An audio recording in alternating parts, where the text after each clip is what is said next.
Hey, good morning, everybody. Welcome back to the Club Junkie podcast. And I know I said good morning. Hey, you could be listening in the afternoon, but it's another Thursday, another week that's flown by, and it is crazy to think that it's already Thursday. Just wild. I mean, just unbelievable that it's gone this fast. So, before we get into today's episode, just let you know today's episode brought to you by Titleist T-Series irons. The evolution of T-Series advances Titleist even further in our mission to produce the best irons in the world.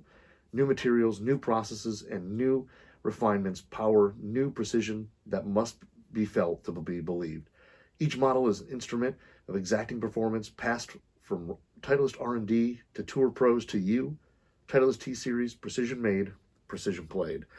And you go to Titleist.com, check out the T-Series irons. I know I did a big show with Josh Talge a little while ago about them, and we kind of touched on all the T100, 100S, T200, T300, and there's definitely an iron for you in there. You just got to go try it. So check out Titleist.com, check out the new T-Series irons, and like I said, see what you can hit and go hit them because they are really good. I like I said, I hit all four, and they are all really really solid. Excuse me. So another week, like I said, crazy how fast this week's going. It's crazy how fast this year's going. I can't believe literally it's going to be November in 3 days or 4 days. We're already into November, and I'm still trying to play some golf. It's been a little more difficult. The weather is not always cooperated. I want to go play today. I just don't know if it's going to happen. It's supposed to rain, and then also I think later today, if you're listening to it on Thursday, the 28th, I think I'm going to be doing an Instagram live with Marshall from Fujikura, just talking about shafts and things like that. And so if you're sitting around and you're in crappy weather as well, and you want to do that at about 6 p.m. Eastern time /3 Pacific time, go check that out on Golf WRX.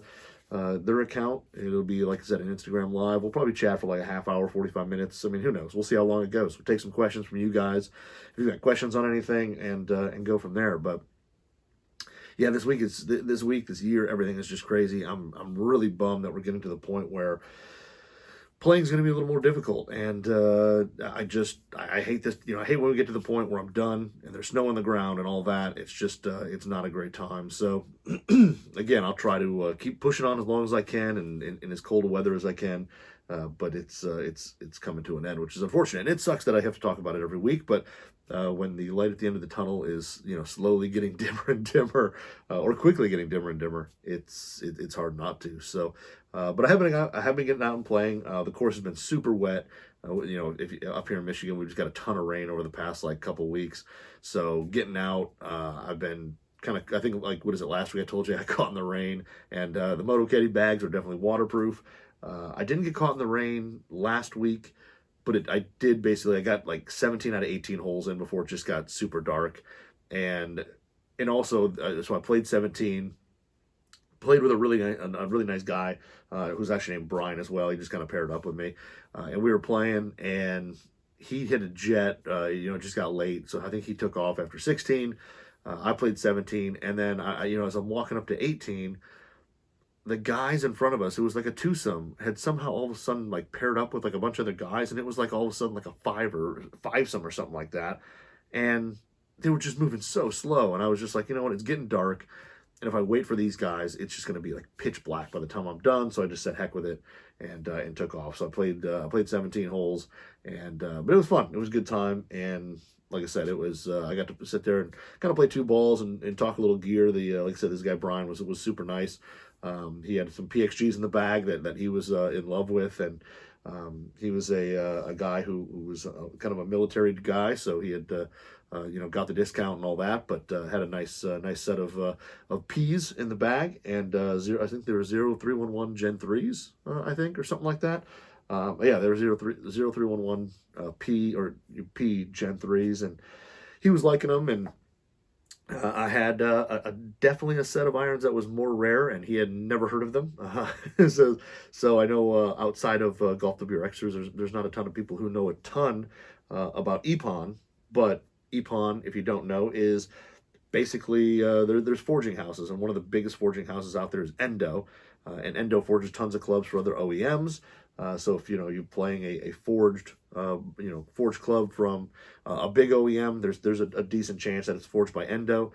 They do a ton, and I don't remember exactly what OEMs they forge for, so I'm not even going to try to make a list because I don't remember exact, and I don't want to say the wrong things.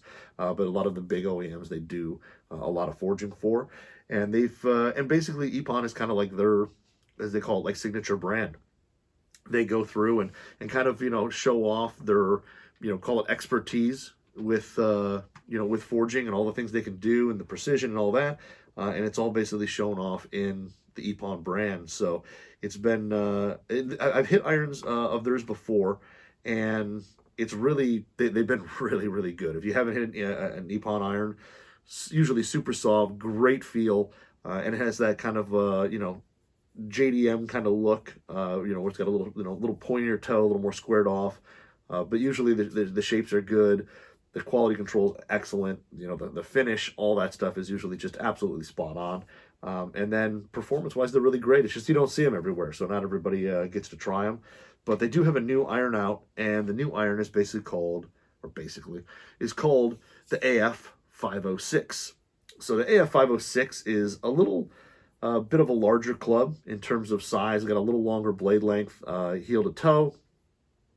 The top line's still pretty thin. It's got a little wider sole to it. It's got a pretty large cavity in it. And the first thing when you look, when you pick it up, or when I saw it, I was talking to the guys over at Epon, and it has like a cavity behind it. And I'll try to get some photos for Instagram that show it off a little better. But and if you're not following me on Instagram, at Club Junkie Pod, and I'll try to get some pictures kind of this design. It's really hard to kind of explain, but they've got 2 weight screws on the back, down at the heel and toe, and then there's like this little cavity that drops down, which we've all seen, little cavities on tons of irons, which drops down kind of behind the center of the face. And, anytime you see something like this, it's a 2-piece iron, the face is laser welded on and then finished, or the body's separate, whatever. It's usually a multi-piece design, and it is a 1-piece forged club. And how they did this whole little cavity in there and forged it and all that, no clue. But it's pretty impressive. And when you see it, it's super impressive to see, because typically forged cavity back irons don't have any type of undercuts or, pockets or anything like that in them. And Epon's been able to pull it off, and it's definitely a very, very cool look. The finishing on it is really great. It's just one of those things that, like I said, you're just not expecting to see, and you're not expecting for somebody to say this is a 1-piece forged club, but it is, and it's really a good looking iron. Like I said, it's a little larger. I would say this compares, I think, a little more to like a Srixon ZX5 in terms of size, but again, like ZX5, not a ton of offset, just a little bit, a pretty thin top line. Like I said, a little more of a blunted or squared off toe. Pretty sharp at the top, which is pretty standard, but overall a really good looking iron. I mean, it really is. It's really classic design. The sole has a nice kind of a beveled leading edge, and just to kind of help with turf interaction and getting through that turf. The sole is fairly wide. I mean, the center of they call the center sole is a little wider than some of their other 1-piece forged, but overall, just it's one of those irons that's basically built to have absolute superb feel, 1-piece forged. Be extremely soft, but offer a bunch of forgiveness and a little bit of distance as well. And these don't have crazy strong lofts. I mean, it plays off a 45-degree pitching wedge, 31-degree 7-iron, and a 22-degree 4-iron. So they're not crazy strong, but they are definitely long. But the biggest thing with these is they definitely just have really soft, really great feel. And even this thing here, I mean, the cavity on here is basically 27% larger. The face is, I guess, the thinnest face of a 1-piece forged club out there. It's 2.3 millimeters thick. And again, it's just crazy impressive to look at this thing and think this is forged out of 1 piece of steel. I don't know how they do it. I don't claim to be an engineer, so I don't know how they do it. I really don't. But it's a pretty wild look. To see this thing and realize it's 1-piece forged. But I tell you what, it shines through in feel. The first balls I hit, actually the first ball I hit ever was on what hole? I don't remember what hole it was. It was probably hole 1. It was playing into the wind. I think I only had like I had like 140, and I hit an 8-iron and caught it just pretty low on the face. And even that shot, which, you got a little more vibration, you get a little more of that feel out of it, or the feel of those, that firmer feel. But it still was fairly soft. But the ball still traveled a good amount of ways. I think I just ended up, just on the kind of the front, the green on number 1 is kind of funky. It's got this like grass bunker type thing on the right. And I think I was just at the very top of that and just hit a little chip on, and it was fine. But I hit a shot really low in the face. But the next hole, I hit 4-iron off the tee and absolutely flushed it. And it's one of those, like when they say, like, it feels like butter.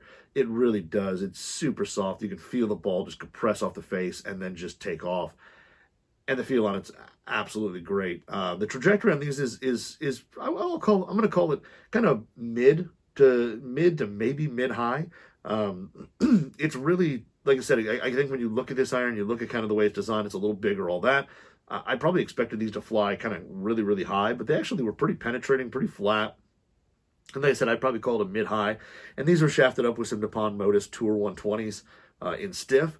And the combination of, I think, this little larger iron head and a little bit of a lower launching, mid-launching shaft, they definitely played more mid.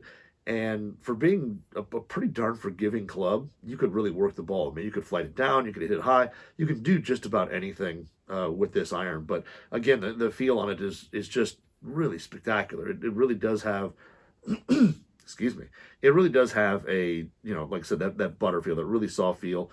Anywhere you get it on the grooves, pretty much, it's going to have a pretty darn soft feel. As you start to miss a little out on the toe, a little on the heel, like I said, you will get a little bit of vibration that, just lets you know, hey, you didn't quite flush it.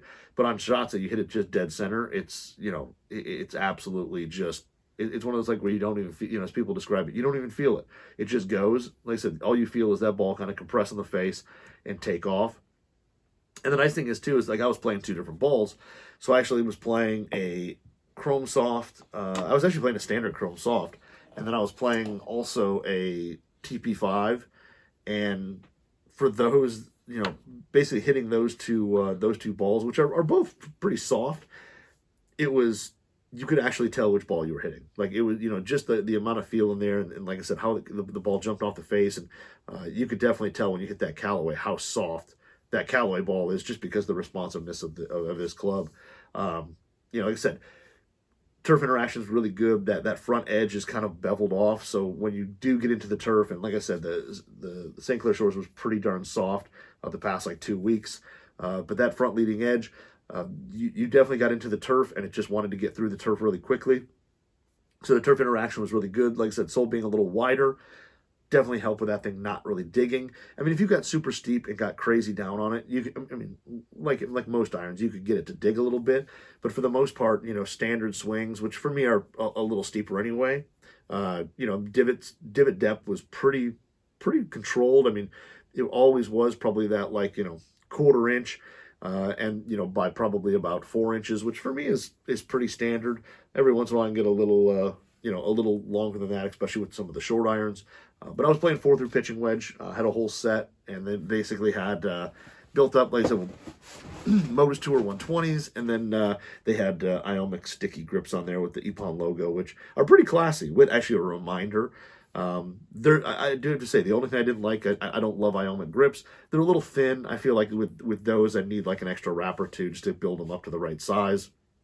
They're just a little thin, a little small, but they actually offer really good traction.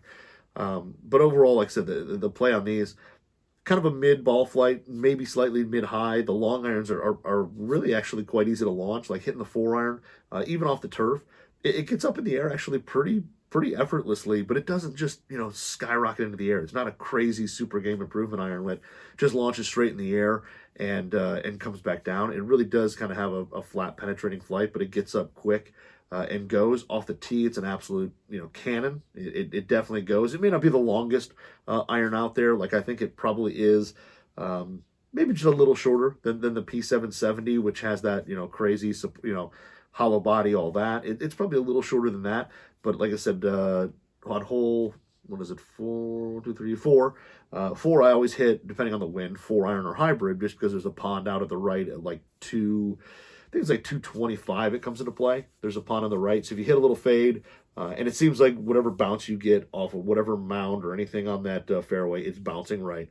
And I hit 4-iron there off the tee because the wind was kind of going straight across to the right, so I figured, definitely play it short, don't hit hybrid or anything like that.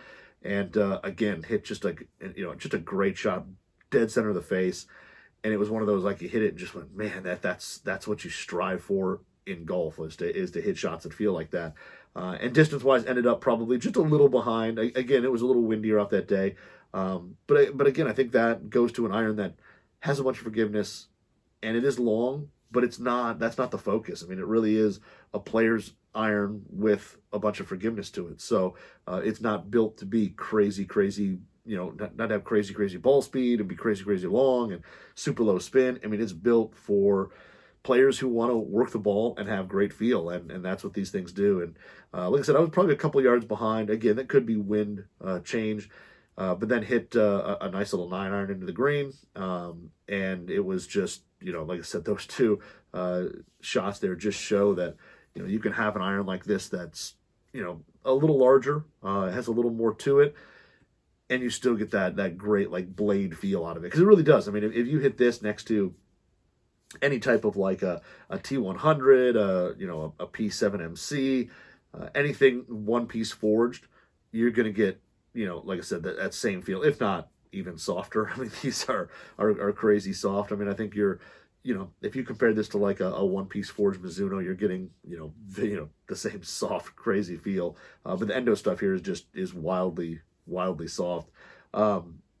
In terms of forgiveness, really easy to hit. Like I said, the first shot I hit, definitely low, really low on the face. I definitely clanked a few off the toe side, and you get away with those shots. The biggest thing is I think this thing's really stable, where it may lack in the super thin multi-piece heads where they're now ball speed wise is off the charts. You don't necessarily get that here, but you do get the same forgiveness that a lot of those get, and they stay online really well. I mean, when you hit stuff off the toe, hit stuff off the heel, or you hit that, kind of come across it like I do with a poor club path and hit it left, I mean, you're going to hit shots that are going to go offline, but the amount of offline is really, way less than I thought they would be with these irons. I mean, again, being a one-piece forge, I thought for sure that they would, be a little more demanding, and they're really not. Like I said, I would compare these in terms of forgiveness and everything to basically like the Strixon ZX5. I think the ZX5, the only difference is it goes a little farther, and these feel better, and probably have a little less offset and a little thinner top line too. But the forgiveness side of it is really good. They really do stay online. I always miss a lot of stuff off the toe just because my club path comes from out to in, and I kind of, I wouldn't say swipe across it, but I kind of come down with a closed face and hit it there. And hitting stuff off the toe, it really did stay online really well. I mean, I had shots that maybe come up short of target, but they stayed online, and you really do get a good amount of forgiveness out of these irons that you don't necessarily expect with a one-piece, solid forged iron, and you definitely get it out of that. And I think and a lot of that is because there's so much, when you look at the club, there's so much more weight out at the heel, out at the toe. That's where their two kind of movable weights are that are really built for swing weight purposes in terms of dialing in that swing weight with those two screw weights. But, there's that big undercut cavity that forces more mass out on the heel and the toe, and it does add a bunch of stability to it. So if you're somebody who, you miss a lot of shots, say out on the toe a little bit, or your misses in the heel a little bit, and you're consistently kind of, that's your miss, these are going to stay online really well. And I'll tell you what, heel misses feel really, really good. They feel basically almost as good as hitting in the sweet spot, but or hitting a dead center. But they really do stay online. They're really stable, and I think you can get away with some shots that you can't get away with other one-piece forged irons, just because they're smaller. The mass isn't able to be moved around like this one is, and you just get a ton of forgiveness out of these that you just don't expect. Like I said, the ball speed is good. They're definitely, they keep up with just about anything up there. They're definitely not the longest iron out there, but they're not trying to be. They definitely have a little bit of a ball speed with that thin face.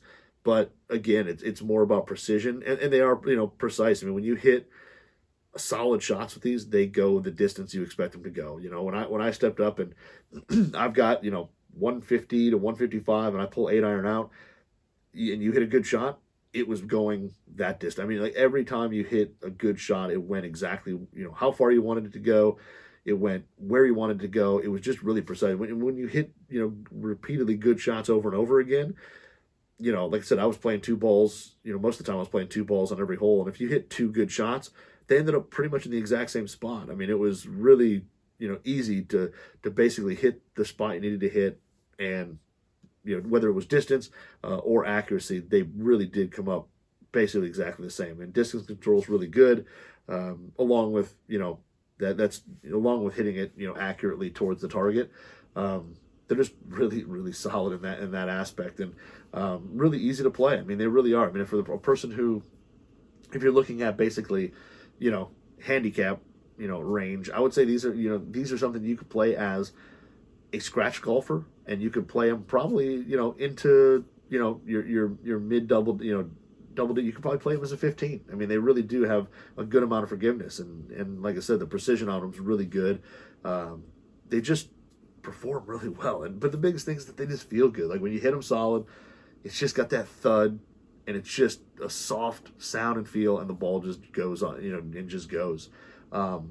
Overall, just really impressed with these irons. They're really fun to play with, and like I said, feel wise, if you're somebody looking for an iron that, you know, there's always people saying like, you know, I want, you know, blade feel, and everybody does. Everybody wants a blade feel. When you hit it, you know, in the center, everybody wants that feel. But everybody, you know, for the most part, needs forgiveness, and everybody's trying to find that combination. And there's a ton of irons out there that are doing that right now. There's a ton of multi-piece heads that, you know, have either forged bodies or forged faces, and you know, laser welding parts together. They're hollow body or whatever, and everybody's trying to, you know, figure that out and make the best feeling iron that's still forgiving and long and all that. And this is probably the best. I mean, in terms of size, it's in that class. But this is the best feeling iron that adds a ton of forgiveness. So if somebody says, hey, I'm looking for a bunch of forgiveness, but I want the best feeling iron that does that, you'd be hard-pressed to find something better than this AF-506. It really does. You know, hitting into the green, I don't think these things are crazy low spin. Everything I hit into the green basically didn't release. I didn't hit too many 4-irons into greens, so I can't really comment there. But everything basically 6-iron down, you hit it in, hit the green, stop. Even like 9-iron pitching wedge, I mean, it was just hit, stop. You never really had to look very far for where your ball mark was. It was pretty much within 2 feet of, you know, of your ball. So it was always one of those, again, precision distance control. Everything was right there. And like I said, wherever you hit the green, 2 feet away, whether it's behind, forward, whatever, right, left, 2 feet away was that ball mark. Not hitting it out of the rough. Maybe you'd be a little farther away. You might get a little more release out of that. But again, that was with any club, so it's not, you know, that's not a big deal. But hitting anything out of the fairway, when you hit it, you know, even if you didn't hit it great, I mean, it was on the green and it was right next to its ball mark. So, and again, how soft everything is here, you were leaving ball marks on pretty much every shot. But these things, like I said, really, really good. I mean, even on poor shots, like I hit basically a big old hook on 15 or 14, which is a par 3 that you got to carry a bunch of water. There's a huge bunker, and one of the shots just hit kind of a big hook and caught the very left edge of the green. I was shocked to actually even be there. I thought for sure the thing was going to hit the side of the hill, bounce left, be across the cart path, and have just a disgusting wedge shot onto the green to try to get it anywhere close. And I was amazed to be actually hit and stay, you know, actually stay on the green, or it was like basically resting, you know, right against the fringe, and shocked to kind of be there because I just hit it so poorly that I figured it was gone. But the Epon 506, like I said, again, kind of crazy just to see that this thing is a one-piece forged club. It's like I said, the fit and finish on it, absolutely phenomenal. I mean, any bit of paint that's in the cavity is just about perfect. Every head comes with basically stickers on it that show you the exact weights. You know, loft and lies when they're built. I mean, most of the time when these are built, you're having them built by a pretty reputable club builders. So I mean, loft lies, all that will be kind of done by them and checked and built. But the specs on these things are absolutely phenomenal. And like I said, the fit and finish of these things is really, really good. I mean, the paint in the back, the kind of, you know, two-tone grays. It's just a classy look, and the way they kind of bevel everything on the back is just really spectacular. And like I said, again, just to think that all these little details were forged into this head is pretty wild when you look at it. So, like I said, if you're looking for an iron that has, you know, minimal offset, a pretty thin top line, I don't call it razor thin, but a pretty darn thin top line, minimal offset, but is a little larger, looking for something a little more forgiving, but, you know, really you want feel and precise distance control, it's going to be hard pressed to find something better than the AF-506 from Epon. It's just it's just a really great feeling iron with a ton of tech packed into it. And again, go pick them up and just look at them and try to imagine that was one piece forged, because no idea how they did it. It's wild to look at and think. But you know, Endo's one of those forging houses that, you know, pushes the limits, and Epon's where they show off everything that they do there. So it's pretty cool. But yeah, just a great set of irons. You know, if you go to epongolf.us, click on their irons, and all the tech and all the info on the AF-506s are there. But really solid. Like I said, love the feel of them. Really like the performance of them. I have nothing really negative to say about them. I mean, other than, like I said, I don't love element grips on this set, but hey, that's an easy change. And if it's your iron set, you're probably going to order something a little different anyway, or whatever you like. But overall, just a really great set of irons that plays really well and feels just spectacular. So that's the AF-506 from Epon. Again, like I said, epongolf.us. Go check out all their irons and all that. But the 506 is definitely something to look at if you want the best feel you can get while still getting a ton of forgiveness. So check those out, and they are just a really good iron. So yeah, and like I said, I think that's like the second Epon iron. I think I've played a couple different Epon irons. I think I reviewed a set of AF Tours, which were like a really big kind of forgiveness iron, and I want to say I've hit something like a little smaller, not the AF Tour, which the MB, but I want to say I've hit something like the AF Tour CB or 305, something like that. I've hit one of the others when I did my Club Champion fitting. They had one of the other irons there that I hit. And again, really, really good feel. So yeah, the Epon AF-506, just a really great set of irons that give a little help while feeling fantastic. So the next club I'm going to talk about, which is something kind of different. I didn't really expect to want to try this club or like this club or anything, but it was at the office, and I was just hitting some putts on the carpet there, and I was putting, kind of making everything. So I was like, well, I guess I got to take this thing out on the course, and I wanted to do it where, in true Club Junkie fashion, I got it home, and you know, it was a little long. So I pulled the shaft and put a shorter shaft in it so I could go play it, because I didn't want to play it at 35 inches. That's just way too long. So I slapped a new shaft in it and went out and played it at 33 inches, which is more my speed. But the new putter, which is it's kind of interesting because it's, well, I mean, I guess it's interesting. It's the PXG 0211 series of putters. So they've got a whole line of 0211 putters, which are cast putters that feature some of the same tech, or at least some of the same face tech and some new alignment tech that some of the more expensive putters have. But it's basically a cast line, a little less expensive. And right now, I'm like looking at their website at the moment, it's a $129 putter. And for $129, this could be one of the better deals out there in putters. Now the fit and finish on these, I'm gonna come out and say it, is $129 a little bit. There's some stuff where you can see some rough spots in the casting.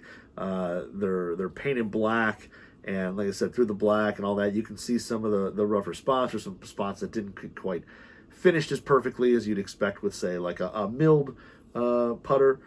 But this thing from PXG is, you know, I actually, we had like 4 or 5 models in the office, and for whatever reason, the Clydesdale just kind of is the one I was making putts with. So it's not my favorite look. It's kind of a blade, but it's got these expanded little sections. It's just overall a really big putter, heel to toe, which again is typically not my style, but like I said, was making a bunch of putts with it. It's got a bunch of kind of weight out in the heel and toe, where you can see it kind of notches down on the blade. So MOI is really, really high on this thing, and it's the longest heel to toe putter in the 200 or 0211 lineup. It's just interesting that PXG, which to me was always, has always been crazy expensive, and the wildest technology and all that stuff. It's just weird them making a $129 putter, which to me is just interesting. It's something that I never thought I saw coming. When PXG first announced it, and you would say, hey, the retail price or whatever, I guess they say on their website is $189, but it's a $129 putter right now. I would have never thought they'd make anything that was this inexpensive. But overall, the fit and finish isn't bad. Like I said, it's decent for cast, but it's not. Thinking PXG, I was thinking a little bit. It'd be a little higher end than this, but overall, it's got a good look. It's just a flat black painted finish. It's got definitely a different alignment aid on it, which is definitely interesting. It's called the Runway Rectical. The Runway Rectical, which is interesting. But basically, it's kind of these slotted or these gray lines that make almost like a black alignment line. They're kind of like little descending trapezoids or rectangles, and they basically kind of form a little kind of arrow towards the ball.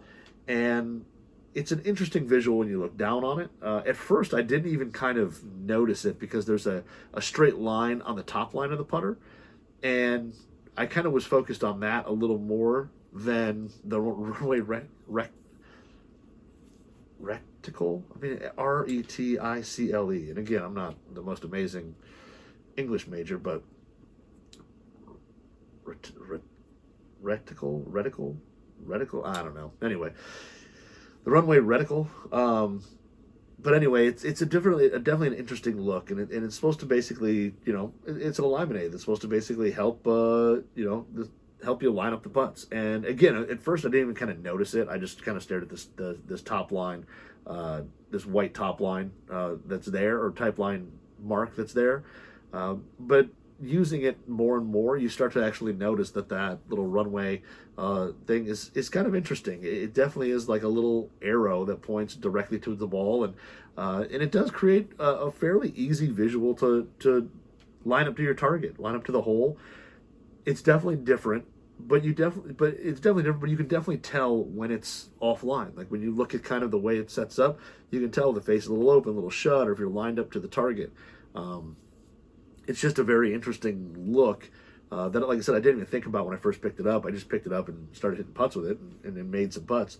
But it ended up being, something that isn't bad. I mean, I wouldn't. I don't know if I'd say like I would, die to have this on every putter I ever had. But it wasn't bad for lining up the ball. And I think it, between that and there's the traditional, white little, sight line on the top. I think those two things, it was really easy to line up. I mean, like I said, in the office, I couldn't miss. Like, I mean, I was basically putting everywhere, and it was just everything I hit was exactly where it needed to go. And I think part of it is the kind of the stability and the weight of this head. It is a little heavier. I think this one's 365 grams, where some of the other ones I think are down here 350. But this one here, like I said, that interesting alignment section does actually kind of work. And indoors, you don't notice it as much either because, they're kind of like this silverish color. They're not like just white. They don't just super pop. They're more silvery color. Outdoors, you do see them a little more. I think, having more light, a little brighter light, they do stand out a little more. But indoors, like I said, I almost barely even noticed they're there.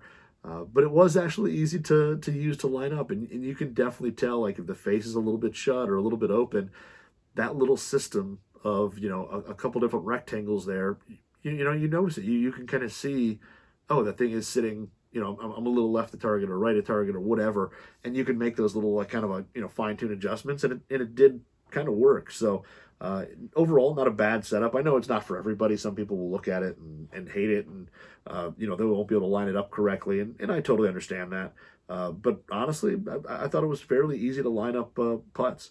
The face then has an optimized pyramid face pattern, which basically is little tiny diamonds or pyramids in the dead center, and as you get out farther away, they tend to get larger and larger. So that's not anything crazy new as well. I think Cleveland was doing something, or has been doing something like that with their Huntington Beach line for a little while as well. I think they mill it slightly differently, but it's a very similar pattern where they mill in kind of smaller shapes, in the center. And then as you get out farther, they're a little larger. And basically, it's supposed to put a better roll in the face, and also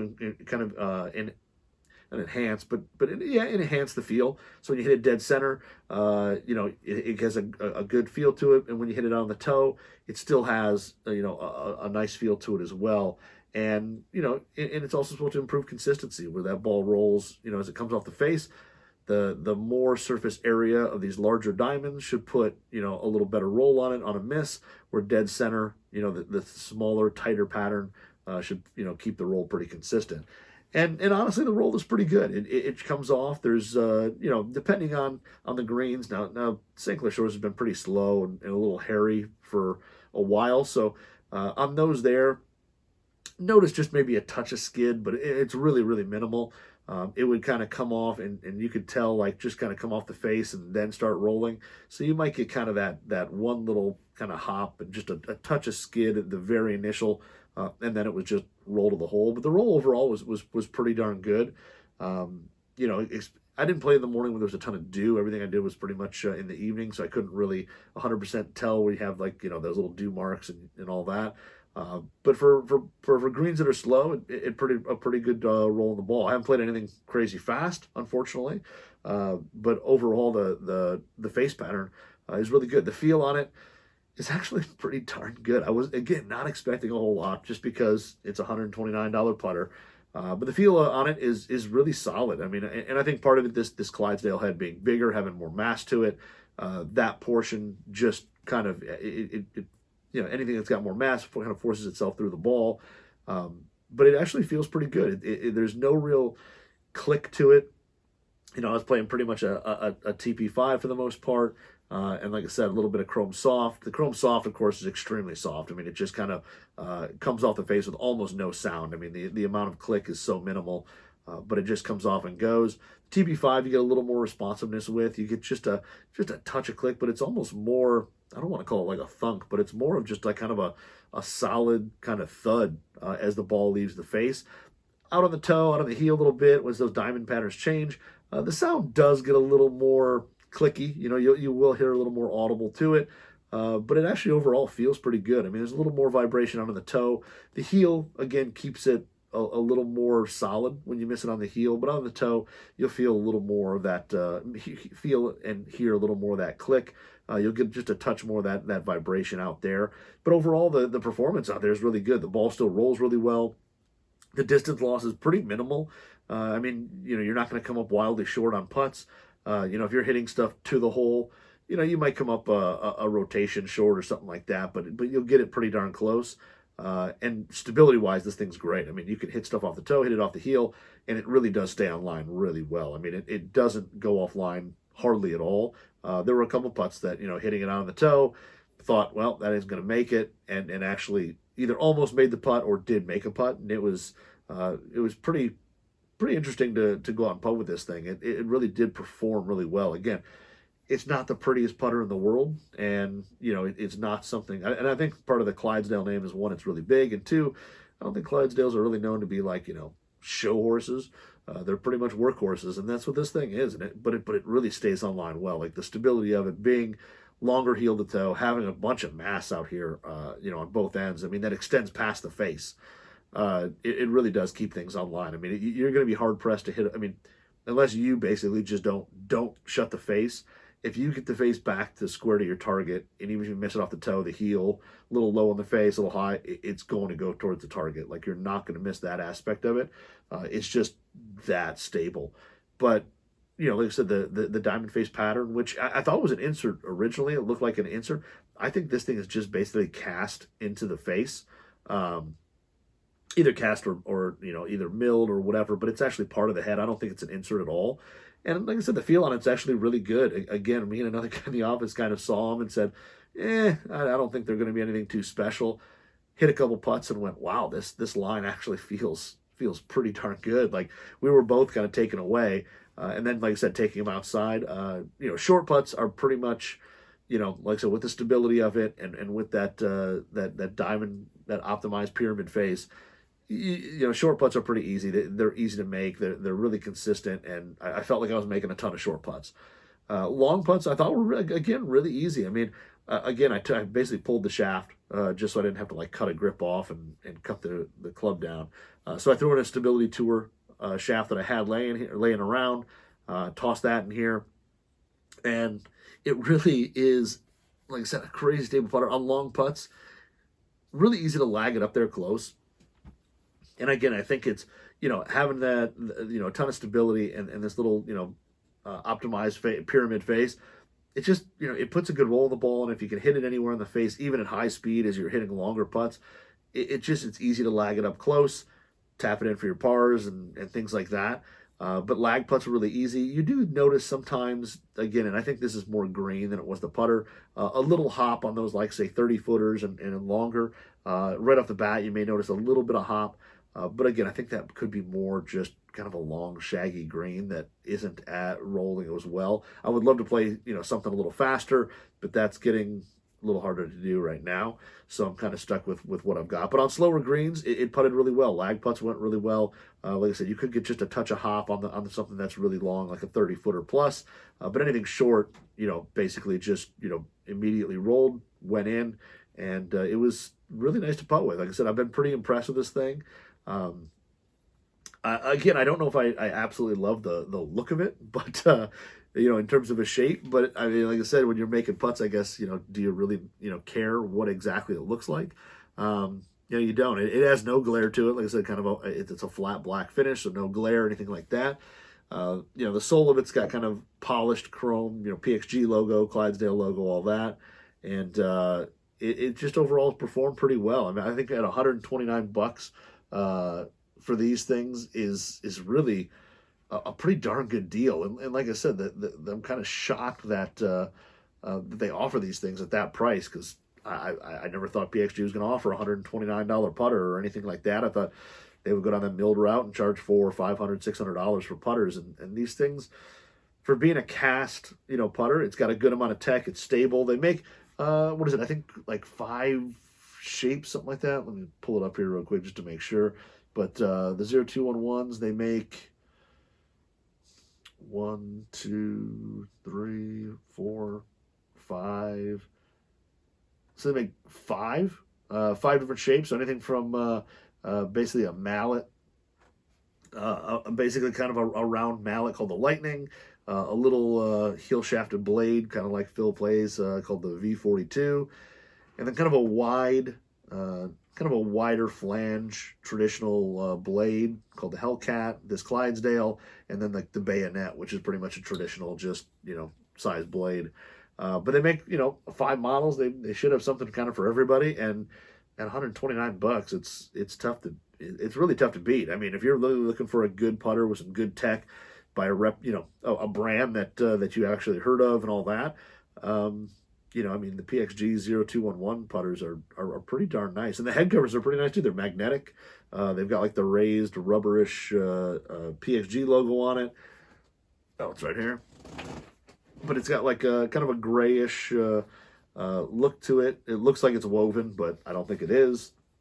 It's just kind of a woven pattern, but it's magnetic. The magnets are strong. It's got the nice PXG, like, raised rubber logo on it. I mean, for all that, for $129, it's got to be considered probably one of the best values in putters. And again, I know people say, oh, it's ugly. This one's ugly or that one's not or whatever. And I get that. Like, everything's a little, with putters, a lot of that look is basically, to each golfer's eye. So I understand that not everybody's gonna love every shape they make or whatever. But if there's a shape that you like and you're somebody who doesn't want to spend crazy amounts of money on a new putter, 0211 is going to be tough to beat. It's just interesting to see PXG making an inexpensive putter. I just never saw, when they first started, I never saw this day coming. But overall, just a really solid putter. Like I said, the Clydesdale, as ugly as it is, give it a try. Like, it's got some crazy stability to it. The feel on it is pretty darn solid, and it puts a good roll on the ball. There's nothing really to not like about it if you can just get by the look, because the look is definitely interesting. It definitely is something different. I don't know how to, I'm not going to sugarcoat it and say it's, the most amazing looking putter in the world, but it is definitely something that's different.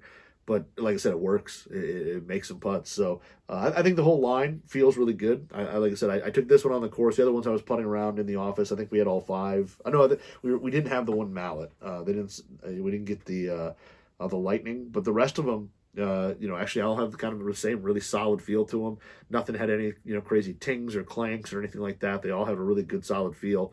So any one of those models, I think you're going to get something that feels and sounds really, really good. So the PXG 0211 was something that's kind of surprising. I didn't see it coming from a price point perspective, and I didn't expect it to be as good as it is for what it costs. So like I said, it is definitely worth trying. If you're looking for a putter and you're on a little bit of a budget, I'd be hard pressed to think that there's too many out there at that price point that are brand new, that offer the same the same amount of feel, quality, and tech that those ones do. So definitely give them a try. If you see them anywhere or whatever, definitely give them a try. Or if you're just looking online and thinking about buying one, I don't think you'll be disappointed if there's a shape that you like. So give them a whirl. Again, if you go to pxg.com, click on the putters and look at that 0211 series, and they're actually pretty darn good. So that's all I got today. Again, I'm going to try to get out and play a little golf again. I'm not going to play, like I said, tonight. I just don't think the weather's going to cooperate. And doing a little, again, Instagram Live with Marshall over at Fujikura. So, like I said, if you're following Golf to BRX on Instagram, check that out. If you got any questions, throw them in there to us. We'll answer some questions. And maybe I'll play this weekend. My wife was kind of saying I should maybe look to play this weekend because time is running out. So maybe I'll play maybe Sunday. Maybe Halloween. I'll play early or something like that. But I'll get out as much as I can. Keep hitting clubs as often as I can for you guys. So if you have any questions, anything like that, any comments, hit me up on Instagram at ClubJunkiePod. That's where the easiest way to get a hold of me. And, hopefully you guys have a good rest of the week. Have a good, safe Halloween. If you got kids or whatever, enjoy it. And don't eat candy that is unwrapped, kids. So but that's all I got today. Hopefully you guys have a good, like I said, weekend. And we'll talk next week.